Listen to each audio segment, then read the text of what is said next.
Deploy CCTV cameras across the community, from post to post, just as you're having your what do you call it, your solar lights, solar street lights. Put a camera there.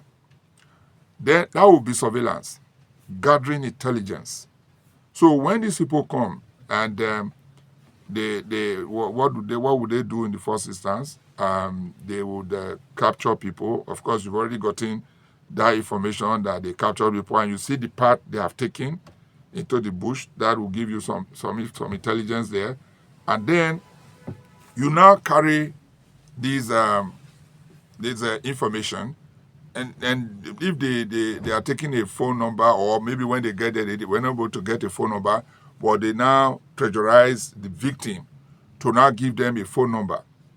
Now they will make a call. The moment they make a call, okay, we do know that the call they are using is GSM numbers, right? It's GSM. So if it is GSM, then there are coordinates. There's GPS that is sending coordinates from that very particular place to the base station, and the base station will have the information about where that call is coming from. Okay? So because of that, you'll be able to know exactly where that call is coming from, and you can trace it. Now, the other issue is when you now get that information, how do you manage that information? How do you share that information? So you talk about the issue of network now, which is also related to ICT. So you have to share that information with the various security agencies, and that will enable them to jump into action and follow and comb the bushes to go and apprehend that very particular victim. I mean the perpetrators, and then rescue the victim. When you are even going to that bush, there are also tracking mechanisms that you can also use to go there. What about drones? Okay, drones is also an ICT tool that you can use and go into that bush. There are drones that can be in the air for hours. Okay, they don't need to recharge. They can be there for hours, and very powerful drones. Some of them are even now weaponized. We have seen them being used in wars. So you have surveillance zones that will bring data. You also have weaponized zones that can even hit a target where the what do you call them, the kidnappers are. So these are ways by which ICT can really be used to curb the one aspect of insecurity, which we are zeroing on now, the kidnapping. So ICT has played very, very important role, unless we are not serious about really curbing insecurity. Yes, but we know that these are not state actors. Yes, we know they are in the bushes. Yes, we know that they come in at odd hours, but there are ICT tools that can allow first responders to act like the vigilantes, for them to act and all that. And also, if you are combing the bushes, there should be also, and you have this drone up there, it will allow for sharing of information between parties that are in the bushes doing the combing. Yeah. Okay, so that's proactiveness in the curbing of crime. Yes. Now, the drone you made mention of now, we can use some of them, sophisticated ones, to say we monitor the activities of whosoever within our bushes, within our forest, to know areas of concentration. We can decide to say, even within our community, people that they may believe that have money, we have some implants in them. Now, going further, sir, there are some things that we can even do, even within our community. Now, there are some security moves that we may not have the right to disclose here outrightly, so that the people that we intend using them to track will not take further step ahead Yes, of. ahead Yes. of the security. So let me reserve such disclosure. Basically, sir, proactiveness should be the watchword, so that we shouldn't just be reactive. How do we map out our bushes, our forest with ICT gadgets? This is something that is far-fetched. It's not rocket science. We may decide to get some gadgets. We give them chips that would be sending signals, data of human activities, sending videos, records of movement of human activities within the various bushes. And once in a blue moon, not just even once anymore, often we try and use drone that have what we call stealth mode. The drone may fly across our here, so long as you're unable to see it, you not hear the sound. Yes, they have stealth mode. They transmit information, be it pictures, audio, video in real time. So that we use those type of drones to be monitoring our forests and bushes all the time. This is rainy season, they may not be able to get a full glimpse of whatever be the humans that are there. We should remember their microphones are immensely sensitive, so that they will be able to pick human noise. Not just that, there are some drones now, sir, that have that ability to sense the kind of breath emitted by man. Yeah, carbon. You understand? Exactly. Yeah, carbon dioxide. Once you emit Exactly. it, they'll pick it. Exactly. Not the one given out by plants during their breathing process. Or even animals. Yes. They're able So to that differentiate. from there we would be able to know that this sort of forest is not supposed to be inhabited by humans. What sort of signal is emanating from it? Or do we go for the combing of that part of our community? So being proactive, we know we must react. There isn't any way crime will not occur. Whenever it occurs, we know we react.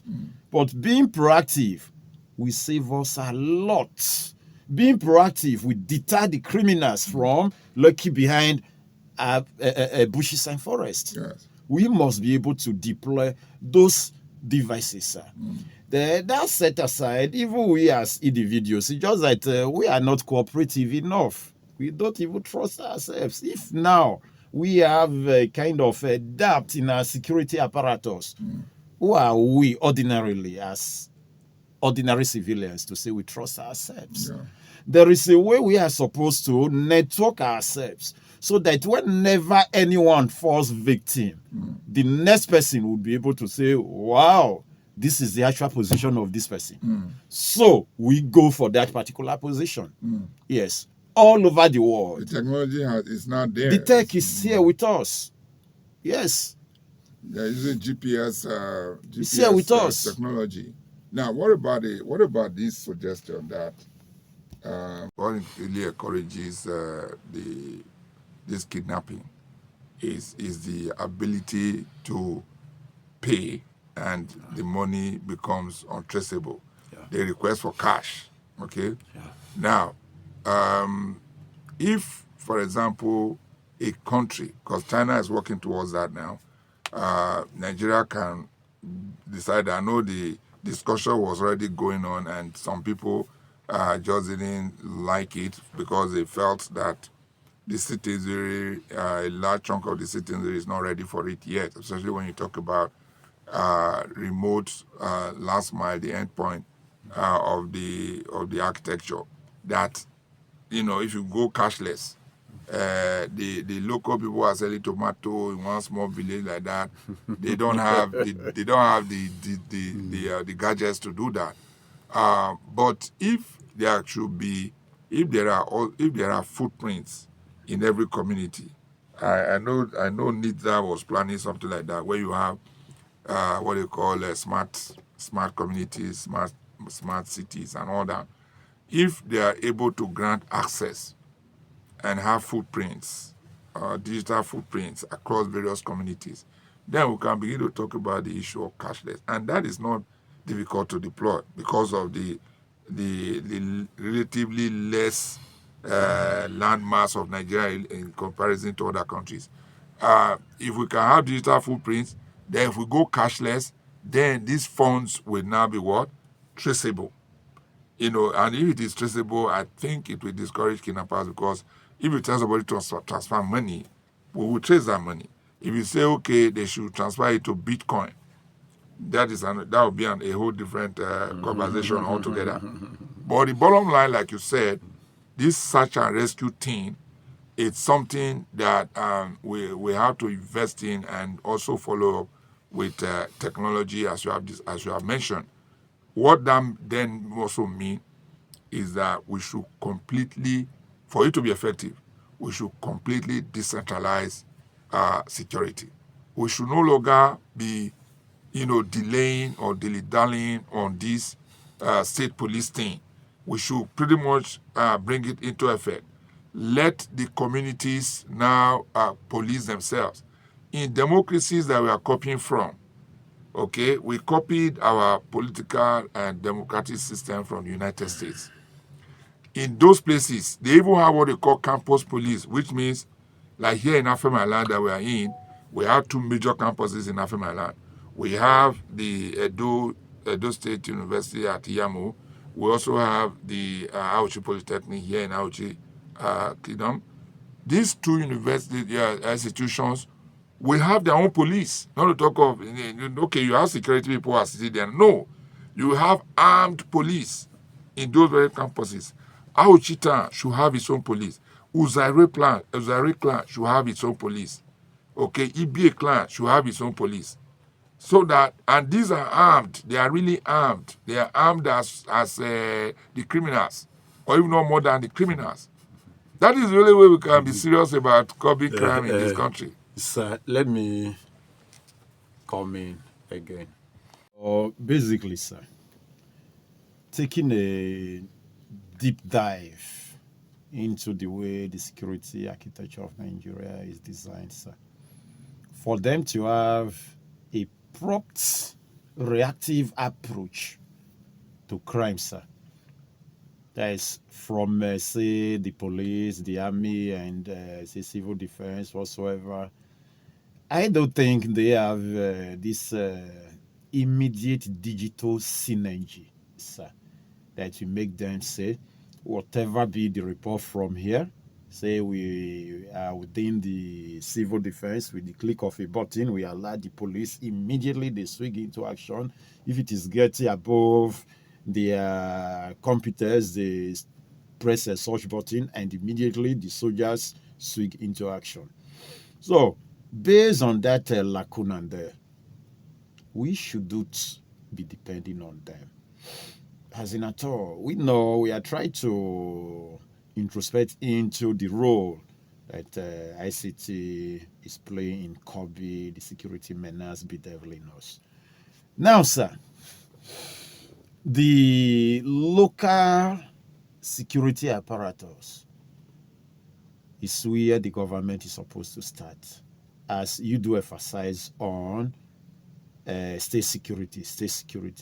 The state security, sir, must be immensely interwoven with local security apparatus. Oh, yeah. Now, if you look at that state security proposition, state security also means the entire state, right, is now controlling social security. It also means local. It doesn't state security thing they are proposing. Okay. So if it comes into effect, and what we are saying here now, we should push it. We should no longer, the time has even passed for us to adopt that state police. Let the state now take care of the security, no longer federal. Federal can still play a role. For example, big one. If there are interstate crime, okay, somebody commits a crime in Edo State, for example, and runs into Delta, then that will be a federal case. It's no longer, we cannot go into Delta State and arrest somebody because that's their jurisdiction. We can report the matter to Delta State, and Delta State will look for that person, apprehend him, but there should be a state vehicle. coordination. Yeah, a vehicle that will be doing that. So that's where you call the federal coming. That just as happening in US. They call it Federal Bureau of Investigation, FBI. So Nigeria can have that FIB that we have right now. FIB will now go to, we'll just move into Delta State, pick up the person, bring him back to Edo State and hand him over. Okay? So in order for you not to violate cross-border rules, because what is happening in Edo State may not be the rules in Delta. So in order to, make the FIB will have jurisdiction over that, pick the person, bring him back into this thing.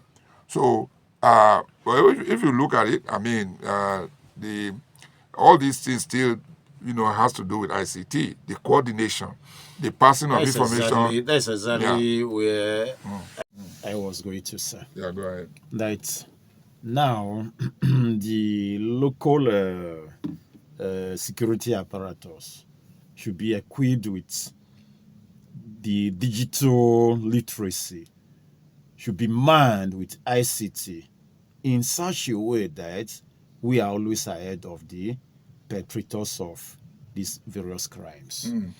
That as we come down, they may not necessarily know the root support for the ICT, but how they operate and give us feedback, how they coordinate among themselves must be taught to them. Because you don't actually know who is who. Because we've had cases in which some security agencies are complicit in some crimes here and there. Is it the local, whatever we call it these days?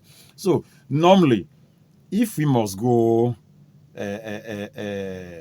beyond what the bandits, beyond the way they know how they operate, with the use of our local security apparatus, I believe we are going to be very much relaxed that something good has been done to ensure security of life and property within our various localities.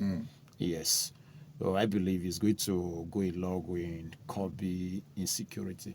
Yes. Not just because there are some things that I also have disclosed here, but when we talk security, it's only those that meditate before they say that are supposed to be involved in such discussions. Not just pouring them out, and you give yourselves out. Yes. We don't know the people that are listening to us here. Yes. So as a result of that, there are so much we are reserving within the broadness of our mind. Yes. But however, those of you that are at the ends of affairs, you should be able to know that ICT is vital, is the crux in the checking of insecurity in Nigeria. And also to add to that, yes, we're talking about ICT. It's not restricted to government alone. Even the criminals are now using ICT. Of course, they use it. They are using drones. Yeah, to they use it. Monitor it's like those who hunt the hunters.